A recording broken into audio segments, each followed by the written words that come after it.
Vamos estudar juntos o Apocalipse? Hoje vamos introduzir o assunto para podermos continuar mais adiante. Vem comigo e vamos estudar a Palavra de Deus.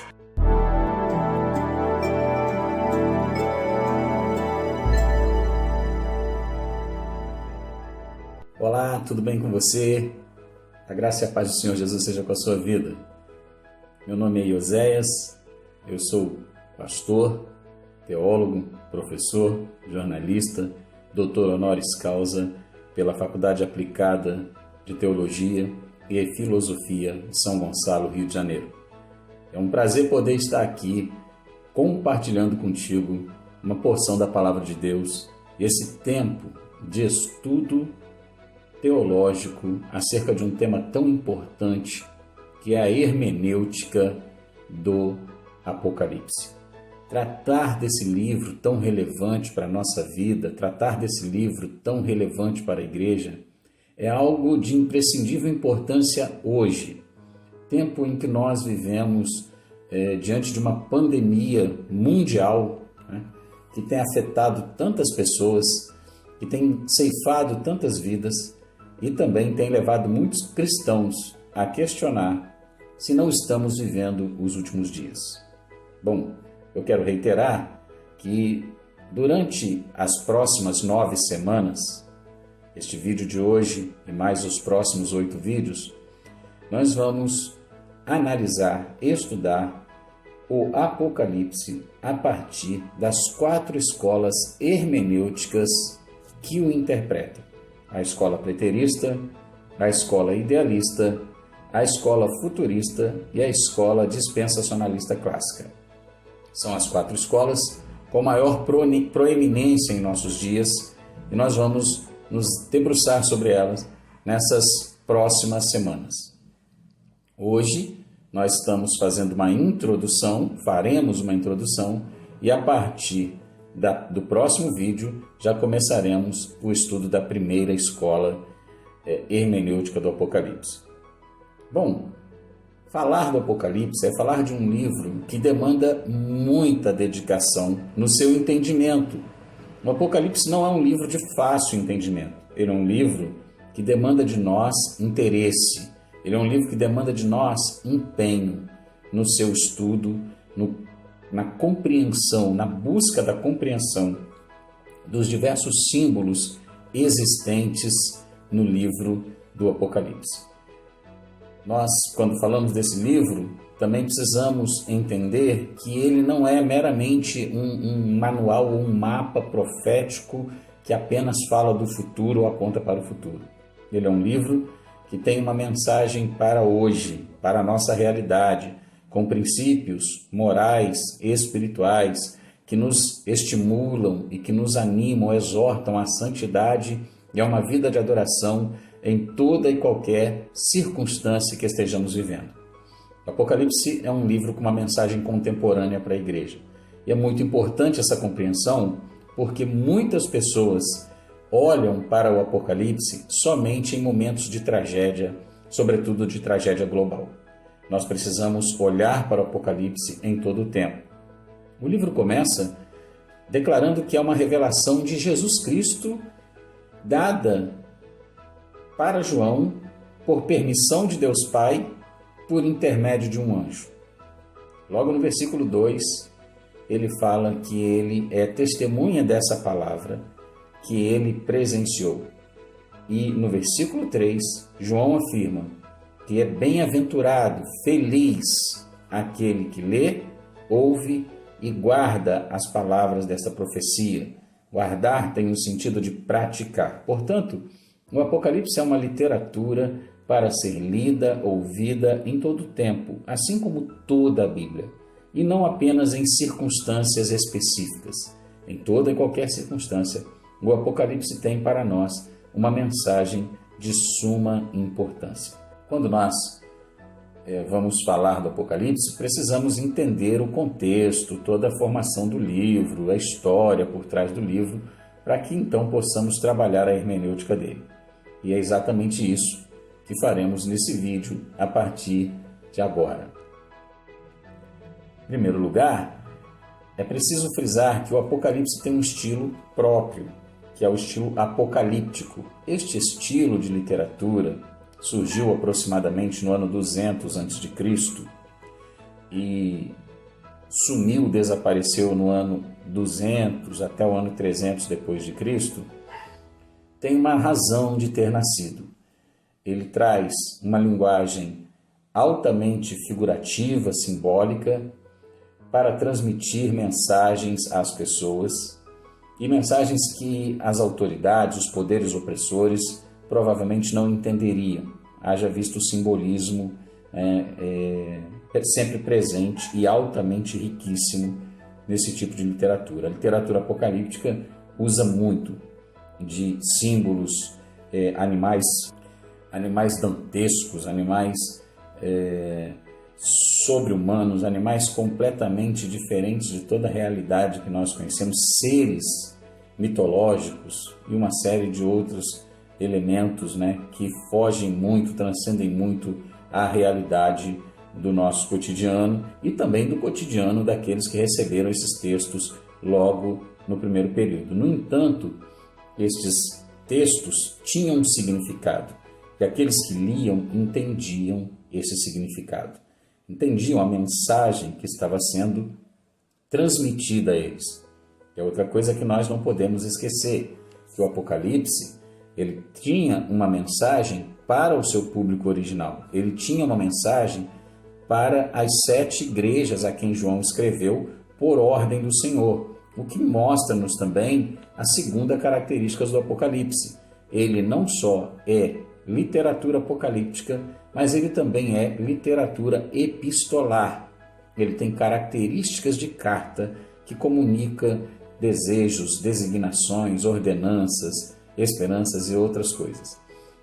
O livro do Apocalipse transcende a literatura apocalíptica por ser também uma carta. Ele traz todos os elementos da literatura apocalíptica.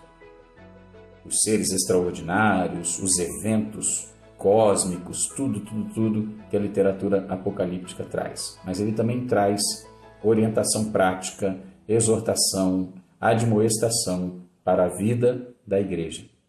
E é de suma importância entender essas duas características do livro do Apocalipse.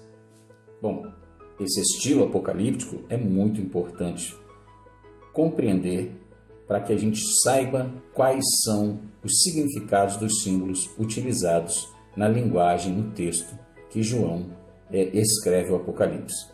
Para isso a gente vai fazer uma transposição do nosso tempo para o período bíblico e entender qual era o significado daquelas figuras naquele tempo em que o texto foi escrito, para que nós possamos entendê-lo corretamente nos nossos dias. Caso contrário, nós estaremos altamente sujeitos a fazer uma hermenêutica muito equivocada. Bom, como já disse do estilo do Apocalipse, é importante também frisar a autoria dele. João se identifica como autor do Apocalipse logo no capítulo 1, versículo 4, versículo 9, e lá no capítulo 22 também, versículo 8, João se identifica como o autor do Apocalipse. Entendendo os dois estilos da literatura que nós temos na mão, chamada Apocalipse, que é a literatura apocalíptica e a literatura epistolar, as duas características desse livro, também é importante salientar a questão da autoria do livro, que é dada a João, o apóstolo do Senhor. Embora muitas pessoas, sobretudo teólogos mais modernos, liberais, questionam a autoria joanina, nós precisamos ser coerentes em buscar a explicação para essa autoria. E onde há essa explicação? Em dois tipos de evidências. Evidências internas, ou seja, aquelas do próprio livro, que apontam características de João como autor, e evidências externas, isto quer dizer, testemunho de pessoas que confirmam que o texto foi escrito por João. Vamos dar uma olhada nas evidências internas primeiro. As evidências internas, aquelas que estão dentro do livro e testemunham a favor de João, foram questionadas por Dionísio, um teólogo do período dos pais da igreja, que influenciou inclusive Eusébio, o historiador, que questiona também a autoria do Apocalipse como sendo do apóstolo João. Dionísio aponta pelo menos 4 razões pelas quais João não teria escrito o Apocalipse. O primeiro argumento que Dionísio usa para questionar a autoria joanina é a apresentação do autor. Porque, segundo Dionísio, já que João não se apresenta como autor no Evangelho nem nas 3 epístolas, não seria natural ele se apresentar como autor do Apocalipse. Isso seria uma evidência de que, na verdade, não foi João, porque ele não tinha esse hábito. Porém, vale a pena observar um detalhe importante. Quando João escreve o Evangelho e escreve as 3 epístolas, ele tem um público em mente, e esse público é bem específico, que ele conhece e que também conhece a ele. João não precisa se apresentar, aquelas pessoas sabem que é ele. No entanto, agora, ao escrever o Apocalipse, ele está exilado em Patmos, recebe do Senhor uma revelação que lhe dá uma ordem para escrever e é destinada a 7 igrejas, cujas quais ele não conhece todas. Ele morava em Éfeso, conhecia bem a igreja de Éfeso, talvez conhecesse uma ou outra igreja mais próxima a Éfeso, mas ele não conhecia todas as igrejas. E por isso ele se apresenta como apóstolo do Senhor. Ele se apresenta como autor do título do livro, para que seja evidente para todos que o livro tem autoridade apostólica e também é uma revelação de Jesus. Ele diz: eu, João, estou escrevendo uma revelação de Jesus. Então ele também está dizendo que ele não está escrevendo algo que ele julgasse que deveria escrever, mas ele está escrevendo algo que o próprio Senhor o revelou e lhe mandou escrever. Diferente, por exemplo, do Evangelho e das Epístolas, quando João sentiu a necessidade de escrever, escreveu em resposta às questões que haviam sido levantadas, escreveu para dar essas respostas e, obviamente, fez isso inspirado pelo Espírito Santo, amém, assim como o Apocalipse. Mas o Apocalipse, João não estava sentindo uma necessidade de escrever aquele texto. Ele recebeu uma revelação direta de Jesus e ele comunica isso para a igreja. A segunda questão que Dionísio levanta, apontando como uma evidência interna de que João não teria sido o autor do Apocalipse, é o fato de que João não identificou Jesus como a palavra e também não se identificou como testemunha ocular, o que ele fez no Evangelho e nas 3 epístolas. No entanto, Dionísio desconsiderou o versículo 2 do capítulo 1, onde João deixa claro ali que ele testemunha a palavra da verdade, que ele é testemunha da palavra da verdade. Obviamente que o argumento de Dionísio cai por terra quando é considerado esse aspecto logo no 2º versículo e que ele não observou, ou talvez por deliberação própria, preferiu desconsiderar esse versículo. Dionísio também sustentou que o vocabulário de João era bem diferente daquele que está no Apocalipse. Que João não usa no Apocalipse termos que ele usava nas suas epístolas e no seu Evangelho. No entanto, quando nós olhamos para o Apocalipse, nós encontramos menções de diversos textos usados por João no Evangelho e nas suas epístolas. Terceiro aspecto que Dionísio acusa de não ter autoria joanina no Apocalipse é o fato de que, segundo Dionísio, os termos que João usava no texto do Apocalipse, nos textos do Evangelho e das Epístolas, não estão presentes no Apocalipse. Porém, 12 das 19 cláusulas que João cita como sangue, julgamento, vida, diabo, luz, trevas, esses termos aparecem no Apocalipse também, assim como aparecem no Evangelho e nas Epístolas. E, finalmente, o quarto aspecto que Dionísio aponta como sendo uma evidência interna de que João não foi o autor do Apocalipse é o fato de que o grego do Apocalipse é muito pobre, ao passo que o grego do Evangelho e das Epístolas é um grego muito rico, muito bom, uma gramática muito boa. No entanto, esse argumento também é muito fraco. Atos 4 fala que João era indouto e sem letras. Vale lembrar que quando ele escreveu o Evangelho e as Epístolas, ele estava em Éfeso. É possível que João tivesse um amanuense, o que nos nossos dias é chamado de ghostwriter, ou seja, um escritor fantasma, alguém que escreve em nome de outra pessoa, alguém que tenha o talento para a escrita, escreve o que outro lhe dita, o que outro lhe comunica. Então o outro conta a história e o autor, o amanuense, registra. João pode ter muito bem contado com o amanuense no registro das epístolas e do Evangelho.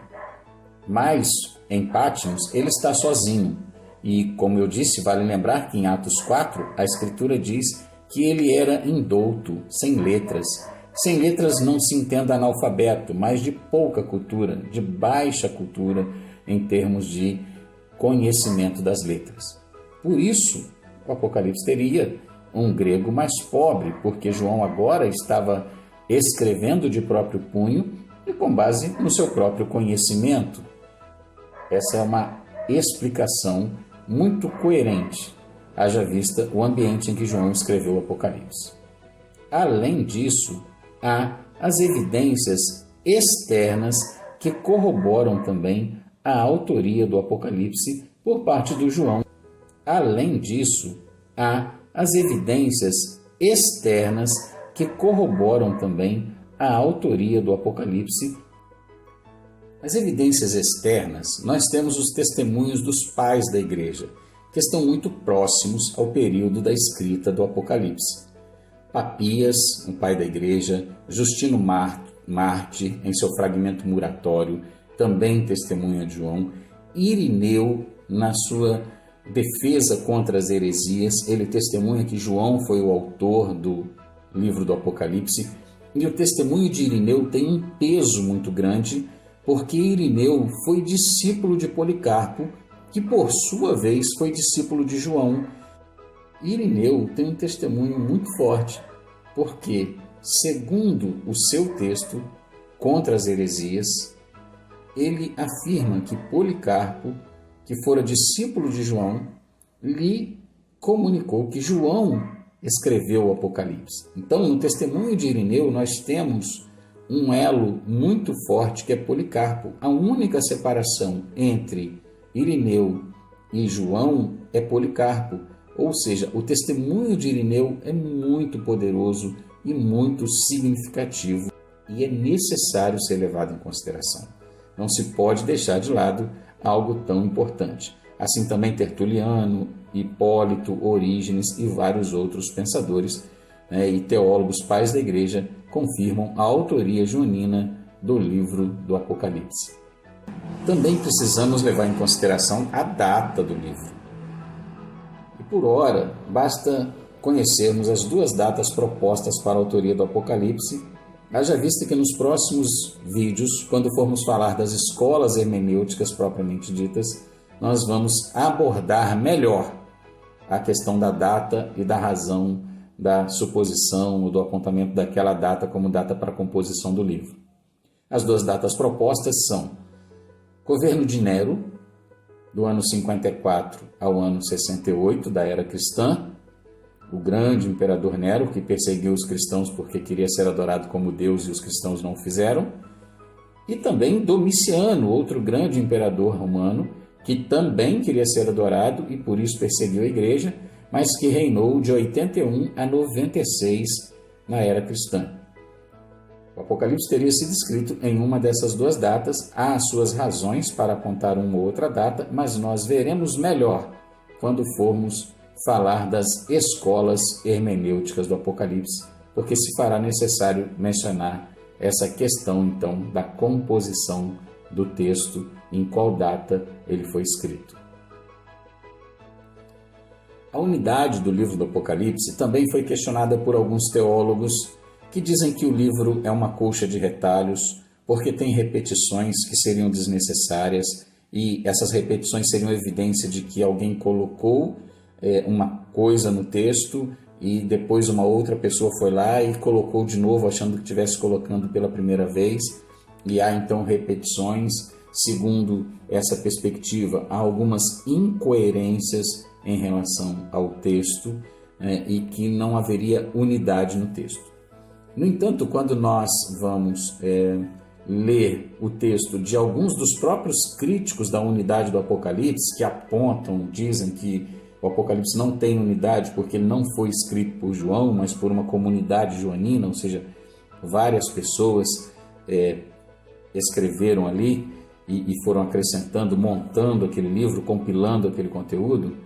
Eles mesmos depois declaram que há uma unidade de pensamento e uma coerência. Eles dizem que não há unidade no texto, mas dizem que há unidade de pensamento. É um tanto contraditório. Nós temos pensadores como, por exemplo, R.H. Charles, que dizia que o livro era um conjunto de fragmentos, mas diz que há uma unidade do trabalho, uma unidade global do trabalho desse ajuntamento de fragmentos. Assim também J. Ford, outro crítico, e que pensava que o Apocalipse, ou sugestionava que o Apocalipse fora escrito por 3 autores diferentes, concordava ou dizia que se foi escrito como foi escrito por 3 autores, pelo menos teve um editor que juntou o material desses 3 autores, haja vista a combinação e a unidade do texto. Ou seja, pessoas que apontam o texto como não tendo um só autor, mas tendo unidade de alguma forma pela sua organização, o que evidencia que não há problemas ou razões para nós não aceitarmos o texto do Apocalipse como sendo um texto que tenha unidade, que tenha coesão, que tenha um ensinamento coerente a ser transmitido. Bom, outro detalhe é a estrutura do Apocalipse. O Apocalipse ele é estruturado de maneira bem específica. Ele tem 2 elementos estruturais importantes. O primeiro elemento dele é que, em termos de conteúdo, depois do capítulo 1, como seu capítulo introdutório, seguem-se 4 séries de 7 no livro do Apocalipse. E essas séries de 7 são as 7 cartas, capítulos 2 e 3, os 7 selos, capítulo 5, versículo 1 até o capítulo 8, versículo 1, as 7 trombetas, capítulo 8, versículo 2 até o capítulo 11, versículo 19, as 7 taças, capítulo 15, versículo 1 até o capítulo 16, versículo 21. Interrompendo aí essas 4 séries, tem interlúdios. Então, entre o capítulo 6 e o capítulo 8, nós temos interlúdios. Do capítulo 7, dos versículos 1 ao 17, temos um interlúdio ali, um intervalo. Do capítulo 10, versículos 1 a 11, outro intervalo. Aliás, capítulo 10, versículo 1 até o capítulo 11, versículo 13, um outro interlúdio. Do capítulo 12, versículo 1 até o capítulo 14, versículo 20, um terceiro interlúdio que vai mostrar, comentar algo que intercala esses 4 sets. São comentários que intercalam esses 4 sets, os 7 cartas, 7 selos, 7 trombetas, 7 taças, e entre cada um desses sets tem um interlúdio ali que se coloca entre um e outro set.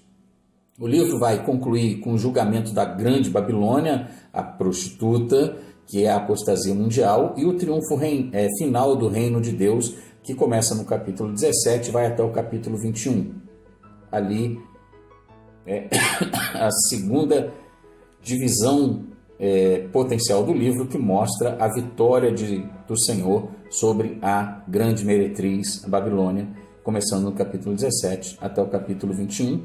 E, finalmente, em termos de estrutura literária, o Apocalipse, que se constitui de 4 visões, cada uma das quais envolve aquilo que João vê, que é o plano de Deus sendo desenvolvido, descortinado diante dos seus olhos.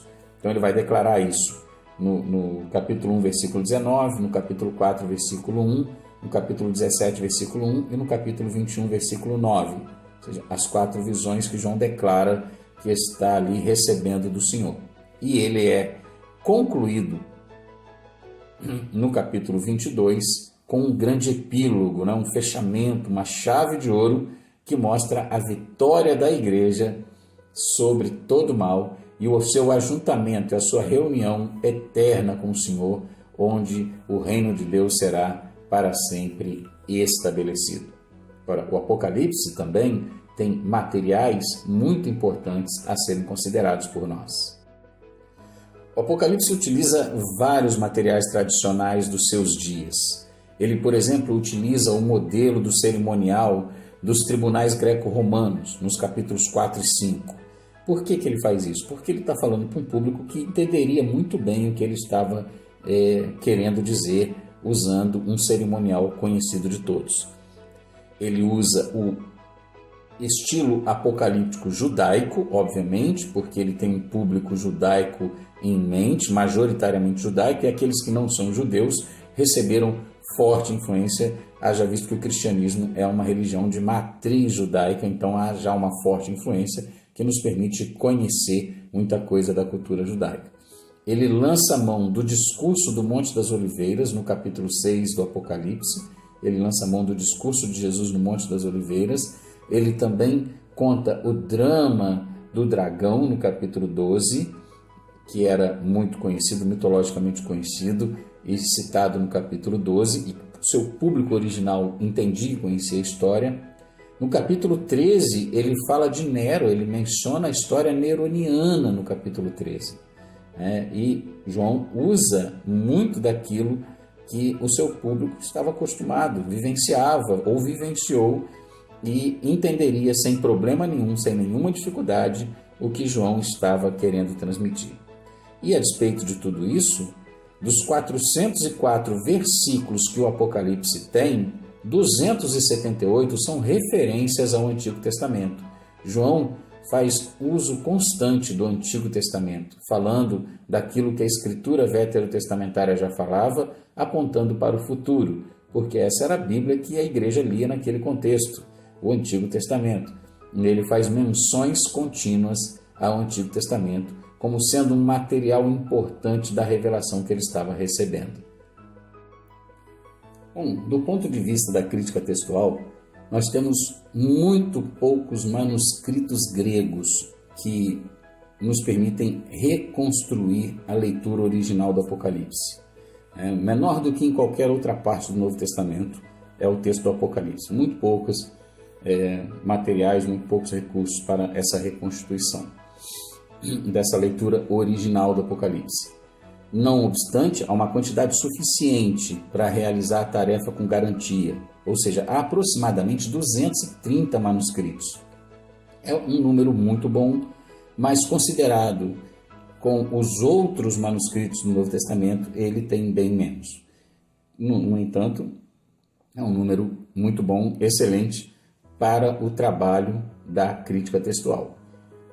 As principais testemunhas do Apocalipse são a escrita uncial, que eram manuscritos mais antigos, escritos todos em letras maiúsculas,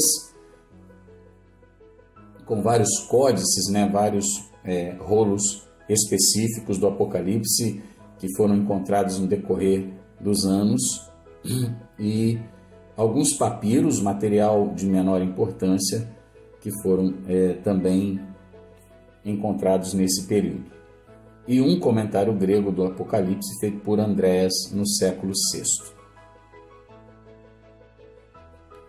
Bom, esta é uma visão geral.